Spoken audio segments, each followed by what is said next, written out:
ഇത് nano white G7 ആണ്. അത് കിച്ചൺ സ്ലാബിൽ ഇങ്ങനെ റെഡിയാക്കുന്ന ഇതാണ്. ഇപ്പോൾ പോളിഷ് ചെയ്തിരിക്കുകയാണ്. ഇവിടെ അടിച്ച് 45 അല്ല, പോളിഷ് ചെയ്ത് അത് 5-ാം നമ്പർ പേപ്പർ വരെ അടിച്ച് നല്ല പോളിഷിങ് ആയിട്ടുണ്ട്. ഇവിടെ ഗ്യാസ് അടുപ്പിൻ്റെ വെട്ടി വരച്ചിട്ടിരിക്കുന്നതാണ്.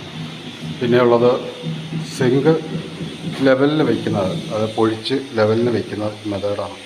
അതിന് വലിയ ബുദ്ധിമുട്ടൊക്കെ പറയുന്നുണ്ടെങ്കിലും നമ്മുടെ ബ്ലേഡുകളാണെങ്കിൽ പോലും ബ്ലേഡ് ഹൈറ്റൻസി പോലെയുള്ള ബ്ലേഡുകൾ ഉപയോഗിക്കണമെന്നൊക്കെ പറയുമ്പോൾ ഹൈറ്റൻസി ഒന്നും അത്ര ഇതല്ലായിരുന്നു. ഇപ്പോൾ ഈ ബ്ലേഡാണ് ഉപയോഗിക്കുന്നത്. വുഡ് ബ്ലേഡിൻ്റെ ഉപയോഗിച്ച ബ്ലേഡ് എടുത്താണ് ഇത് പൊഴിച്ചുകൊണ്ടിരിക്കുന്നത്.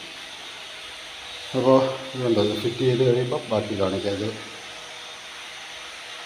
ഇപ്പുറത്തെ ഒരു സ്ലാബാണ്, നാനോ വൈറ്റ് G7 കണ്ടോ. ഇത്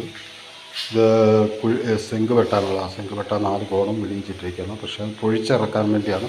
നമ്മൾ ഗ്രാനൈറ്റ് പൊഴിക്കുന്ന പോലെ അല്ല, G7 പൊഴിക്കുന്ന മെത്തേഡാണ്. അപ്പോൾ ഇതല്ല, ഇതുപോലെ പോളിഷിങ് ആണെങ്കിൽ പോലും ഈ ഇതിൻ്റെ എഡ്ജ് പോളിഷ് ചെയ്തിരിക്കുന്നത് നല്ല നല്ല ഇതായിട്ടാണ്. അല്ല, അത് ഈ പറയുന്ന പോലെ വേറെ കളറൊന്നും ഒന്നുമില്ല, സെയിം കളറാണ്. പിന്നെ